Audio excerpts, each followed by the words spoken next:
نحمده ونصلي على رسوله الكريم اما بعد فاعوذ باللہ من الشیطان الرجیم بسم اللہ الرحمن الرحیم۔ قرآن کریم کا ترجمہ اور تفسیر کا جو سلسلہ چل رہا ہے، آج اس میں آیت نمبر یہاں سے ترجمہ شروع ہو رہا ہے۔ وَمِنَ النَّاسِ، اور لوگوں میں، من وہ بھی ہے، یعجبو کا اچھی لگتی ہے آپ صلی اللہ علیہ وسلم کو، قولہ اس کی گفتگو، فی الحیات دنیا دنیا کی زندگی کی، ویشہد دنیا کی زندگی میں، ویشہد اور وہ گواہ کرتا ہے، اللہ تعالیٰ کو، علی ما اس پر جو فی قلبہ اس کے دل میں ہے، وہو اور وہ الد بہت سخت ہے، خصام جھگڑالو۔ یہاں پر ایک شخص کا ذکر ہو رہا ہے جس کا نام اخنس بن شریق تھا۔ یہ شخص بڑا ہی فصیح اللسان تھا اور بہت خوبصورت گفتگو کرتا تھا اور حسن میں بھی بے مثال تھا۔ جب آپ صلی اللہ علیہ وسلم کی خدمت میں حاضر ہوتا تو بڑی بڑی باتیں بناتا اور قسمیں کھاتا کہ مجھ کو حضور اقدس صلی اللہ علیہ وسلم سے محبت ہے، اور جب آپ صلی اللہ علیہ وسلم کے پاس سے جاتا تو فساد پھیلاتا، لوگوں کی کھیتیوں کو جلاتا، مویشیوں کو ہلاک کرتا۔ تو اسی کے بارے میں یہ آیات نازل ہوئی کہ اللہ رب العزت نے فرمایا کہ بعض آدمی ایسے ہیں تیز زبان والے کہ جب وہ دنیاوی اغراض اور مقاصد کے بارے میں کچھ کہتے ہیں تو آپ کو بھی ایسے لوگوں کی یا اس بندے کی بات حیرت اور تعجب میں ڈالتی ہے، اور اللہ کو اپنے دل کی بات پر گواہ بناتا ہے اور یہ کہتا ہے کہ میرا دل اسلام اور آپ علیہ السلام کی محبت سے بھرا ہوا ہے، حالانکہ اس کا دل دشمنی سے بھرا ہوا ہے۔ اسلام اور مسلمانوں سے تو ایسی شدید عداوت اور دشمنی ہے، اور جھگڑے میں کسی قسم کی وہ کسر نہیں چھوڑتا، اور اس کا جو جھگڑا ہے شدت سے بھرا ہوا، اس سے ظاہر ہوتا ہے کہ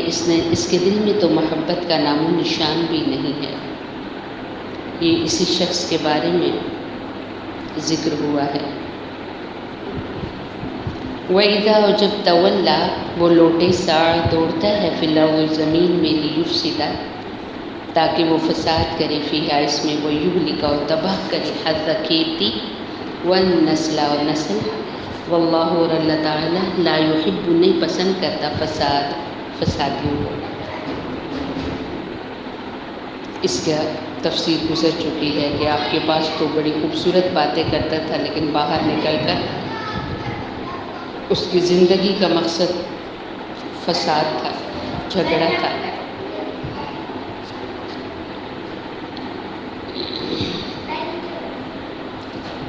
وَإِذَا، اور جب قیل کہا جاتا، لہو اس سے، اتق اللہ اللہ سے ڈر، اخذت تو پکڑ لیتی ہے وہ اس کو، عزت و عزت، غرور بالاثم گناہ پر،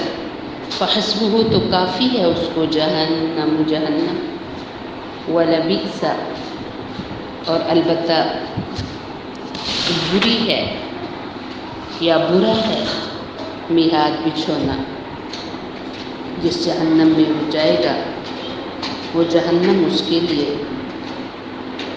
بہت بری جگہ ہے۔ یعنی ان آیات سے ایسے شخص کے بارے میں واضح ہے کہ جو بظاہر اپنے اوپر دین کا رنگ چڑھا لیتا ہے اور اندر سے وہ دیندار نہیں ہوتا۔ آج بھی کتنے ہی پڑھنے والی بچے مدارس کی طرف جب رخ کرتے ہیں تو وہ، اور خواتین، بچیوں بایا ڈال لیں گی، بچے داڑھی رکھ لیں گے، اور پھر گفتگو اور رہن سہن بھی بہت پیارا ہوگا، لیکن جب پلٹ کے اپنے علاقوں کی طرف آئیں گے تو پھر وہ بھول جائیں گے کہ انہوں نے کیا پڑھا تھا۔ ان کی اسناد دیکھ کر ہی پتہ چلتا ہے اور جانا جاتا ہے کہ کتنا علم یہ سیکھ کے آئے ہیں۔ یہ بہروپیہ پن انسان کو کہیں کا نہیں چھوڑتا۔ اللہ کے پاک پیغمبر علیہ الصلوۃ والسلام کی پاک باز محفل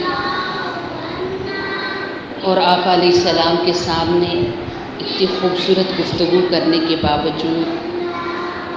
قسمیں کھا کر اپنی محبت کا اعتبار دلانے کے باوجود، اسے جب اس کا دل اندر سے صحیح نہیں تھا تو بظاہر خوبصورت ترین گفتگو اس کا کچھ نہ بنا سکی، بلکہ وہ بگڑتا ہی چلا گیا۔ اور عبرت کے لیے اس کے حالات کو قرآن کریم کی زینت بنایا گیا کہ یاد رکھو، جب آپ دو روپ رکھیں گے، دو رخ رکھیں گے تو ہمیشہ ہمیشہ کے لیے ناکام ہو جائیں گے۔ دو روپ رکھنے والا انسان محفل نبی صلی اللہ علیہ وسلم اٹینڈ کرنے کے باوجود بیکار کا بیکار رہا۔ حالانکہ اللہ کے پاک پیغمبر علیہ الصلوۃ والسلام کی مبارک گفتگو پتھر سمجھ لیتے تھے اور آپ کی پہچان درختوں تک کو تھی۔ آپ علیہ السلام کے منہ سے نکلنے والی گفتگو آپ کبھی ارشاد فرماتے تو اے علی فلاں درختوں سے کہو پردہ کرو کہ اللہ کے پاک پیغمبر علیہ السلام نے قضائے حاجت کرنی ہے، تو درخت سائبان بن جاتے۔ کبھی آپ سوکھی ہوئی کھجور کی ٹہنیوں کے بارے میں علی سے فرماتے کہ جاؤ علی ان سے کہو کہ ہمیں تازہ کھجوریں کھلائیں، تو وہ تر و تازہ کھجوریں گراتے تھے۔ وہ درخت کھجور کے کائنات کی ہر چیز نبی اکرم صلی اللہ علیہ وسلم کو پہچانتی آپ کے وجود مسعود سے۔ مکہ جیسی سرزمین جس میں 360 بت تھے بدل گئی، اور احد احد کہنے والے، اور خود بتوں کی زبان سے بھی احد نکلا اور احد احد کہنے والے لوگ پیدا ہو گئے۔ وہاں یثرب جیسا شہر مدینہ النبی صلی اللہ علیہ وسلم بن گیا آپ علیہ الصلوۃ والسلام کے وجود مسعود کے صدقے۔ لیکن یاد رکھیے دو روپ ایسے ہیں، یعنی انسان جب دو روپ اختیار کرتا ہے، اندر سے اور باہر سے اور ہوتا ہے، تو اس کے بارے میں قرآن کریم کا فیصلہ بڑا سخت ہے، اور ایسے انسان کو کائنات کی کوئی چیز بدل نہیں سکتی۔ اس سے بہت اجتناب کرنا چاہیے، اس سے بہت بچنا چاہیے۔ خصوصاً یہاں پر ان بچیوں اور بچوں سے گزارشات ہے کہ وہ خاص کر کے اگر وہ دین حاصل کرنے کی نیت رکھتے ہیں یا دینی مجالس میں شرکت کا ارادہ رکھتے ہیں تو دل و جان سے اس کو قبول کیجیے۔ یہ نہیں کہ بس کچھ اسناد مل جائیں، کچھ ٹائٹل لگ جائیں، اس کے لیے سیکھ رہے ہیں، اور جب باہر نکلے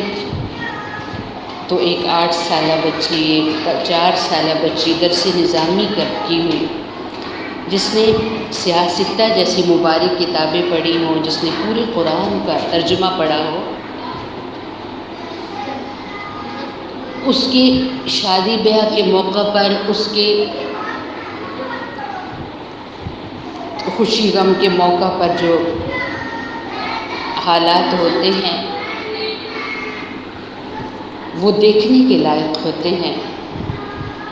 کیونکہ جب انہوں نے پڑھنا چاہا، سیکھنا چاہا، تو اس میں ان کی نیت ٹھیک نہیں تھی، تو اللہ رب العزت تو نیتوں کو دیکھتے ہیں۔ بے شک تمام اعمال کا دار و مدار نیتوں پر ہے۔ تو جو لوگ بھی اس سائٹ پہ آئیں وہ اپنی نیتوں کو اللہ کی رضا کے لیے اور اللہ کے پاک پیغمبر علیہ السلام کی سیرت سیکھنے کے لیے اپنی نیتوں کو درست کریں۔ اللہ رب العزت عمل کی توفیق عطا فرمائے۔ اللہم اغفر لی امتی محمد صلی اللہ علیہ وسلم، اللہم ارحم لی امتی محمد صلی اللہ علیہ وسلم، اللہم اصلح لی امتی محمد صلی اللہ علیہ وسلم۔